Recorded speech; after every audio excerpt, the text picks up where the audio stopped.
할렐루야. 4월 25일 목요일입니다. 열왕기상 9장 말씀 10절부터 끝절 28절까지 말씀을 읽고 은혜 나누도록 하겠습니다. 솔로몬이 두 집 곧 여호와의 성전과 왕궁을 20년 만에 건축하기를 마치고 갈릴리 땅에 성읍 20곳을 히람에게 주었으니 이는 두로 왕 히람이 솔로몬에게 그 온갖 소원대로 백향목과 잣나무와 금을 제공하였습니다. 히람이 두로에서 와서 솔로몬이 자기에게 준 성읍들을 보고 눈에 들지 아니하여 이르기를 내 형제여 내게 준 이 성읍들이 이러한가 하고 이름하여 가불 땅이라 하였더니 그 이름이 오늘까지 있느니라. 히람이 금 120달란트를 왕에게 보내었더라. 솔로몬 왕이 역군을 일으킨 까닭은 이러하니 여호와의 성전과 자기 왕궁과 밀로와 예루살렘 성과 하솔과 무깃도와 게셀을 건축하려 하였음이라. 전에 애굽왕 바로가 올라와서 게셀을 탈취하여 불사르고 그 성읍에 사는 가나안 사람을 죽이고 그 성읍을 자기 딸 솔로몬의 아내에게 예물로 주었더니 솔로몬이 게셀과 아래 베토론을 건축하고 또 바알랏과 그 땅에 들에 있는 다드몰과 자기에게 있는 모든 국고성과 병거 성들과 마병의 성들을 건축하고 솔로몬이 또 예루살렘과 레바논과 그가 다스리는 온 땅에 건축하고자 하던 것을 다 건축하였는데 이스라엘 자손이 아닌 아모리 사람과 헷 사람과 브리스 사람과 히위 사람과 여부스 사람 중 남아있는 모든 사람 곧 이스라엘 자손이 다 멸하지 못함으로 그 땅에 남아있는 그들의 자손들을 솔로몬이 노예로 역군을 삼아 오늘까지 이르렀으되 다만 이스라엘 자손은 솔로몬이 노예를 삼지 아니하였으니 그들은 군사와 그 신하와 고관과 대장이며 병거와 마병의 지휘관이 됨이었더라. 솔로몬에게 일을 감독하는 우두머리 550명이 있어 일하는 백성을 다스렸더라. 바로의 딸이 다윗성에서부터 올라와 솔로몬이 그를 위하여 건축한 궁에 이를 때에 솔로몬이 밀로를 건축하였더라. 솔로몬이 여호와를 위하여 쌓은 제단 위에 해마다 3번씩 번제와 감사의 제물을 드리고 또 여호와 앞에 있는 제단에 분향하니라. 이에 성전 짓는 일을 마치니라. 솔로몬 왕이 에돔 땅 홍해 물가의 엘롯 근처 에시온 게벨에서 배들을 지은지라.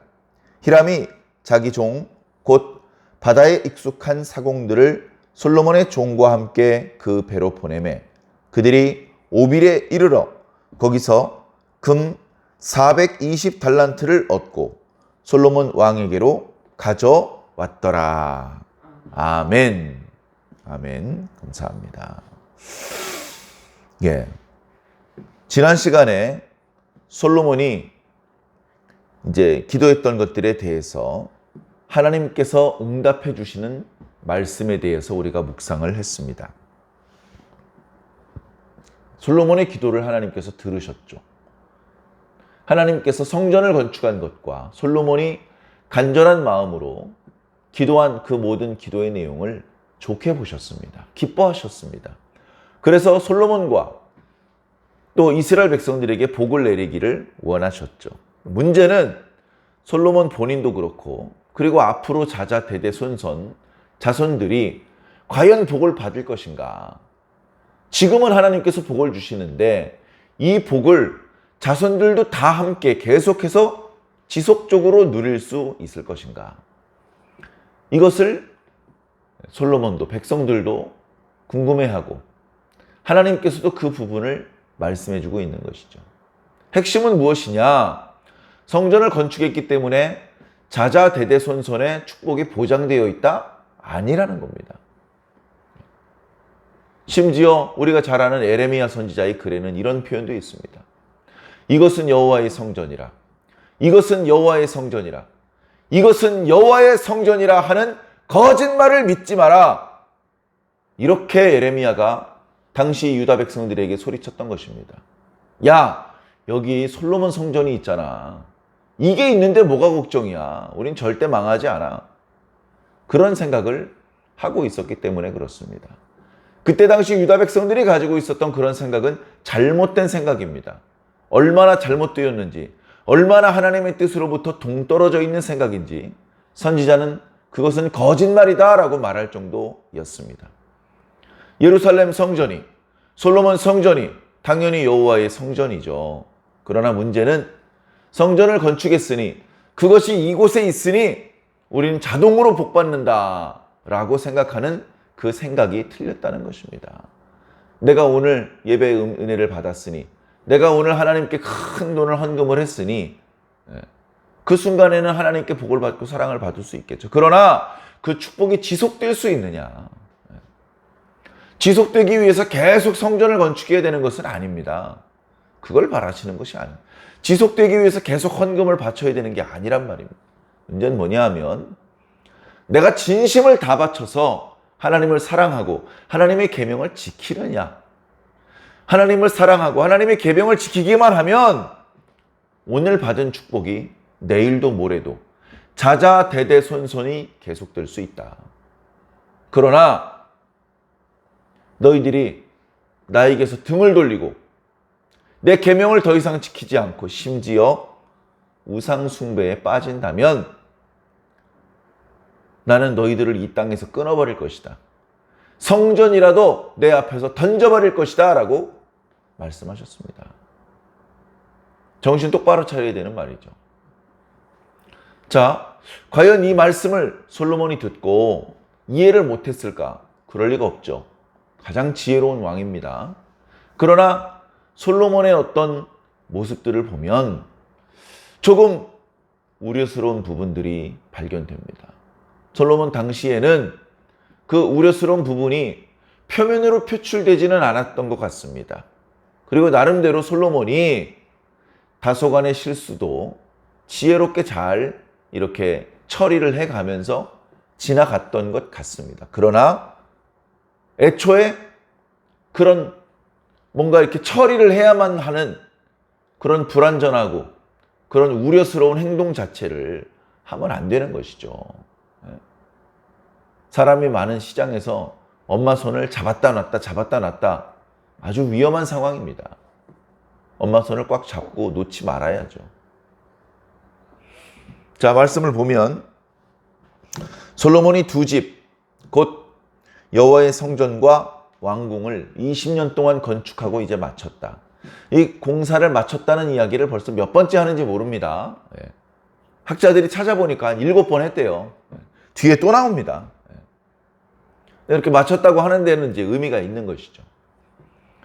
자, 우리가 과거에 사무엘상 말씀 시작을 할 때에 거기 보면 한나가 하나님 앞에 기도하는 기도가 나옵니다.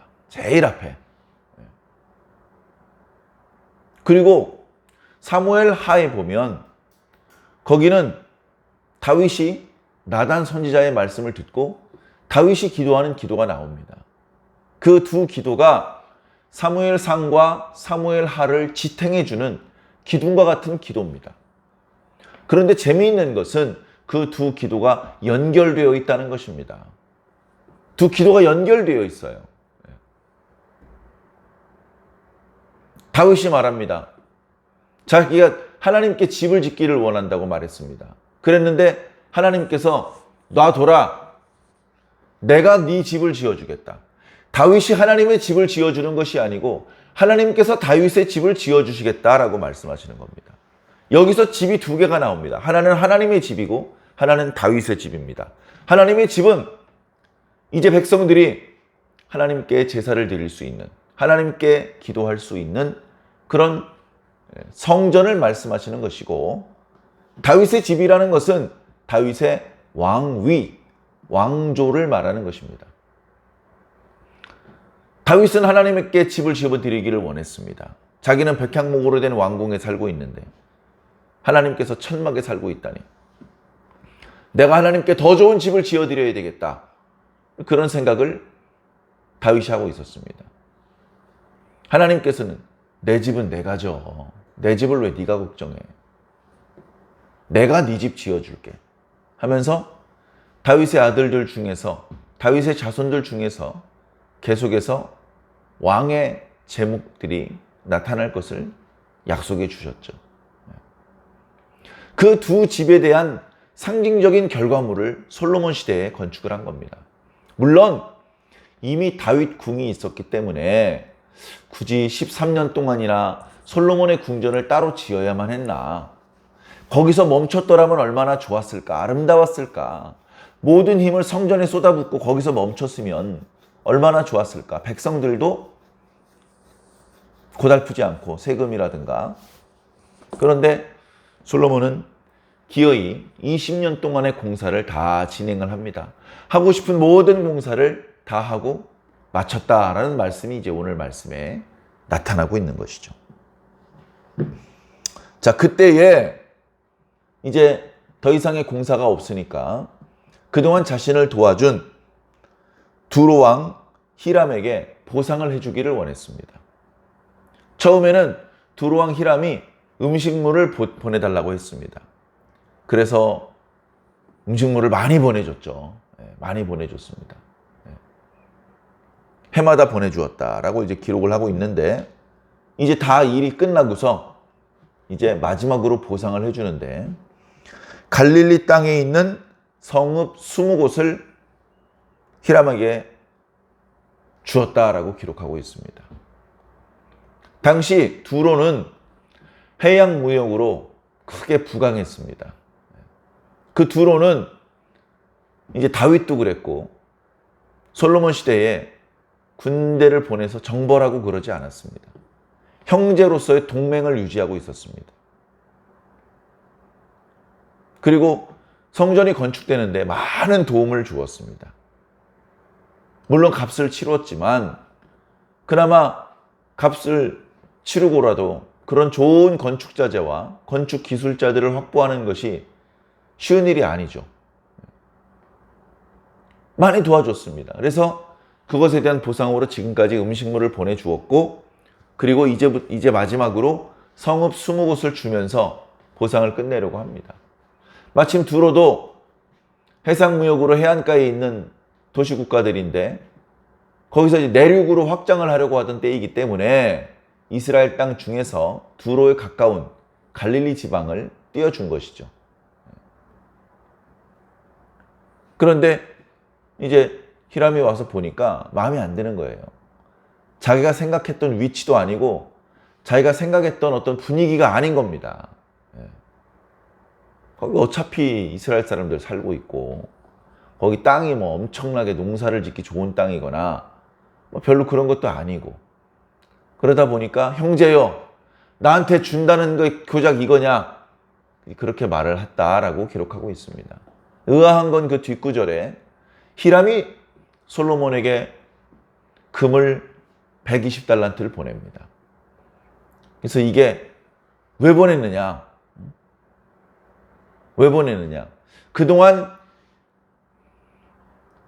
솔로몬에게 보내준 금이 총량이 120달러였다. 달란트였다. 이렇게 말하는 사람도 있고, 솔로몬이 성읍 20곳 대신 황금 120달란트를 보내준 것이다.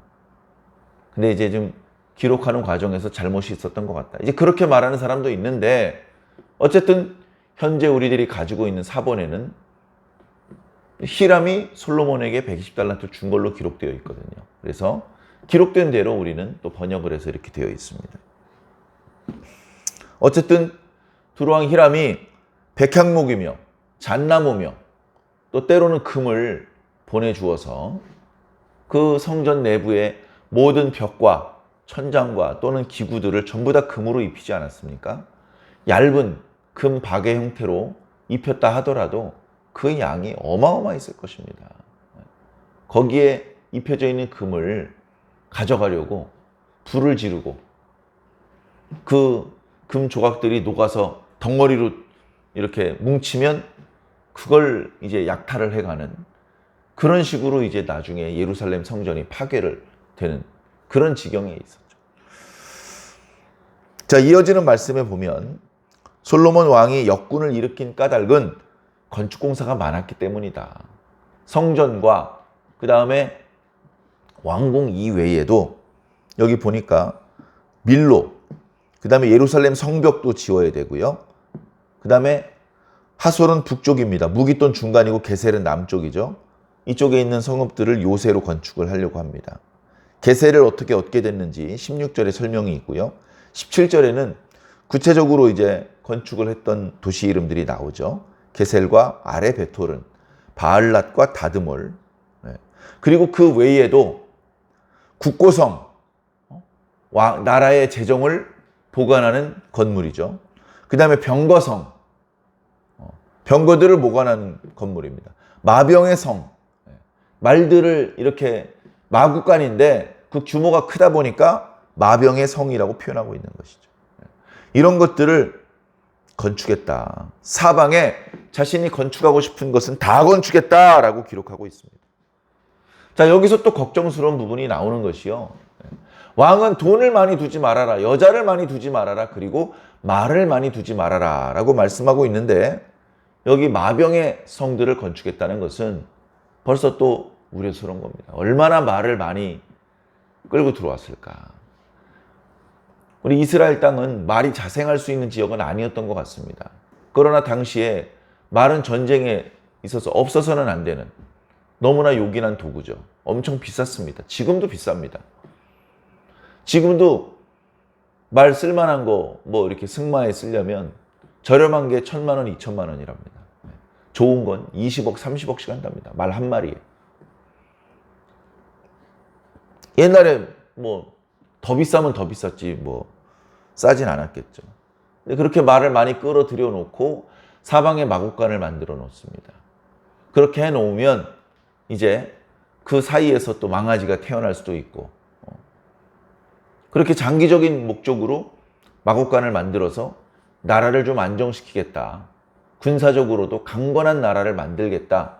뭐 좋은 뜻이겠죠. 그러나 이것이 하나님께서 보시기에도 좋으냐. 그런 부분은 고민할 부분입니다. 이어지는 말씀은 역군을 동원할 때에 솔로몬이 이스라엘 사람들을 동원하진 않았다. 나중에 수르바벨 성전은요, 처음부터 끝까지 이스라엘 사람들이, 유다 사람들이 다 건축했습니다. 누가 도와줍니까? 누가? 그런데 이때는 노예처럼 부려먹고 임금을 충분하게 주지 않아도 되는, 그냥 먹을 것이나 주고 이렇게 좀 약간의 혜택만, 양식이나 주고 이러면은 되는 그런 역군들이 있었어요. 그 역군들은 원래 가나안에 살고 있던 7족속들입니다. 여호수아 때, 그리고 여호수아 사후 사사시대 때 그들을 완전히 박멸하지 못하고 쫓아내거나 죽이지 못하고 남겨둔 사람들이 있었습니다. 처음에는 어쩔 수 없이 남겨두었고 또는 다 진멸할 수 있었는데도 일부러 노예로 부려먹으려고 남겨놓은 뭐 그런 사람들이 있었습니다. 그런 사람들이 지금 수백 년의 시간을 뚫고 사사시대만 400년입니다. 그리고 솔로몬과 다윗과 사울의 시대가 80년이죠. 480년, 거의 500년 가까운 시간을 뚫고 대대로 지금 살아남은 것이죠. 여호수아 시대 때 그 7족속의 자손들이 아직도 남아있는 것입니다. 이런 사람들이 남아있으면 안 돼요, 원래. 왜 그 사람들을 남겨놓지 말라. 그 땅 밖으로 쫓아내든지 죽이라고 하셨느냐. 그들에게 우상숭배 문화가 있기 때문에 그렇습니다. 그들을 살려두면 결국 그들을 통해서 우상숭배 문화가 이스라엘 백성들에게 흘러 들어갈 것을 걱정했기 때문에 그런 것입니다. 이방 여자들과 거론하지 말라는 것도 똑같은 이유입니다. 그 여자들이 몸만 가지고 오는 것이 아니고 이 우상숭배 문화를 가지고 들어온단 말이죠. 자, 어찌되었건 솔로몬이 동족 사람들은 관리로 임명을 하고, 그리고 힘든 노역은 그 가나안 7족속들, 가나안 사람들을 부렸던 것이다 라고 설명하고 있습니다. 그리고 23절에 그 역군들을 관리 감독하는 사람만 550명이었다라고 기록하고 있고, 이제 건축 공사가 다 마무리되니까 이제 결론적으로 요약해서 말씀해 주시는 것입니다. 자, 24절에 보니까 솔로몬의 아내 이야기가 또 나와요. 저 앞부분에 16절에도 나오는데, 솔로몬이 처음으로 장가든 게요, 이스라엘 여자가 아니라 성경의 기록대로라면 애굽 왕 바로의 딸입니다. 명백히 이방 여자죠. 물론 바로의 딸과 결혼했다는 뜻은 뭐 아름다우니까, 사랑하니까, 오랜 연애의 결실로, 그게 아니고 정략 결혼이죠. 정략 결혼입니다. 애굽 왕 바로가 장인어른이에요. 그러니까 어떻습니까? 서로 공격하거나 서로 싸우거나 할 수가 없는 것이죠. 애국과 같은 강대 국가는 이렇게 결혼으로 동맹을 맺고, 두로, 히람, 돈 많은 사람, 백향목 있는 사람하고도 친분을 맺고, 그 나머지는요 무자비하게 정벌을 해서 반란을 일으키지 못하게 예봉을 꺾고 곳곳에 수비대를 세우고, 그런 방법을 썼던 것입니다. 자, 25절에 이제 진짜 마지막으로 성전 짓는 일을 마무리했다라고 기록하고 있습니다. 이 말씀을 보면, 아하, 성전 건축을 마무리했다는 뜻은 단순히 건물 공사가 끝났다는 의미가 아니고, 그 건물이 본래 의도대로 작동되는 것까지 확인을 해야 끝난 거구나. 솔로몬이 1년에 3번씩 거기에 번제와 감사의 제물을 드렸다. 그 성전의 본래 목적대로 잘 사용했다라는 말씀이죠. 거기까지 가니까 이제 성전 건축이 끝났다라고 말하고 있는 것입니다. 26절 이하에 보면요, 이제 에돔을 차지했기 때문에 에돔 남쪽으로 쭉 세력을 뻗어서 그 홍해가 시나이 반도, 이쪽도 홍해고 저쪽도 홍해거든요. 그 홍해 쪽까지 차지하게 되었습니다. 지금도 세계 지도를 보면 그 땅을 여러 나라가 차지하고 있어요. 홍해에 조금이라도 이렇게 접하고 싶어서. 그래서 거기 이제 조그마한 항구들이 있습니다. 크게는 못 짓고. 근데 그렇게라도 항구가 있는 게 엄청난 것이죠. 예를 들면 이스라엘의 입장에서는 서해안을 통해서 지중해로 나갈 수도 있고요. 그 다음에 바로 이 에시엔 게벨 쪽을 통해서 홍해를 지나서 인도양으로 나갈 수도 있습니다. 엄청나게 중요한 자리죠. 이때 이제 이 자리를 차지하고 이제 곧 뺏깁니다. 곧 잃어버리는데, 이때는 거기다 배를 지었대요. 건물뿐 아니라 큰 배도 짓습니다. 그리고서는 항해 기술자는 이제 또 두로 왕 히람에게서 도움을 받습니다. 왜냐하면 거기는 해상무역으로 큰 부자가 된 나라이기 때문에 항해를 잘하는 사람들이 많이 있습니다. 배를 짓고 또 항해 기술자를 보내주어서, 그래서 솔로몬의 종들과 함께 나가가지고 오빌까지 가서 거기서 금 420달란트를 얻어왔다. 지혜롭게 무역을 한 거겠죠, 유리하게. 그래서 큰 수익을 얻어가지고 돌아왔다라고 기록하고 있습니다. 자, 어떻게 보면 솔로몬 진짜 대단하네. 다윗도 못한 걸 이렇게 많이 했네. 이거 솔로몬의 업적이네. 하나님께서 지혜를 주셔서 그 지혜로 부지런히 일했네. 게으름 피우지 않고 정말 열심히 일했네. 그렇게 솔로몬의 업적으로 생각을 하면서 긍정적으로 판단을 하고 박수를 쳐줄 수도 있는 그런 말씀들입니다. 그러나 하나님께서 여호수아 때 제비 뽑아 주셨던 언약의 땅을 이방 사람들에게 그냥 양도를 하려고 하고, 그리고 다 진멸하고 없애라고 했던 그 가나안 7족 속의 후예들을 여전히 데리고 살고 있고, 심지어 본인이 이방인이 분명한 애굽 왕 바로의 딸과 결혼을 하는, 곳곳에 말을 많이 두지 말라고 하셨는데 곳곳에 대규모 마국간을 지어서 말들을 많이 가지게 된 이런 여러 가지 모습들이 우려스럽습니다. 솔로몬은 지혜가 많기 때문에 큰 돈을 벌 수 있죠. 그렇게 큰 돈을 벌어서 돈을 쌓아 놓아야 되느냐? 그렇게 되면 인간은 나약하기 때문에 하나님을 의지하지 않고 자신이 쌓아 놓은 돈을 의지하려는 경향을 보이게 됩니다. 바람직하지 않죠. 지혜가 있기 때문에 그렇게 돈을 쌓아 놓지 않더라도 언제든지 필요하면 돈을 구할 수 있지 않습니까? 필요할 때마다 자신의 힘으로 돈을 구하든지 자신의 힘으로 충분히 돈을 구할 수 있어도 하나님께 도와달라고 기도하는 그런 모습이 더 지혜로운 모습이고 그런 모습이 영적으로 건강한 모습입니다. 인구조사를 하고 군대를 계수하고 군대의 힘을 의지하려는 마음, 하나님께서 기뻐하지 않습니다. 민수기 때는 하나님의 명령으로 백성들의 수를 계수했지만 다윗 때에는 자기 멋대로 계수를 하다가 하나님 앞에 크게 범죄를 하고 전염병이 도는 재앙을 당하지 않습니까? 우리가 영적으로 깨어 있어야 됩니다. 성경의 기록만 가지고는 우리가 하나님의 뜻을 어긴 것인지 잘 따르고 있는 것인지 잘 판단이 안 서는 그런 상황도 많이 있을 수 있기 때문에 그렇습니다. 깨어 있어서 잘 분별해야죠. 하나님의 말씀을 자기 멋대로 판단하고 해석하지 말고 가능하면 있는 그대로 말씀에 기록된 그대로 받아들이기를 바랍니다.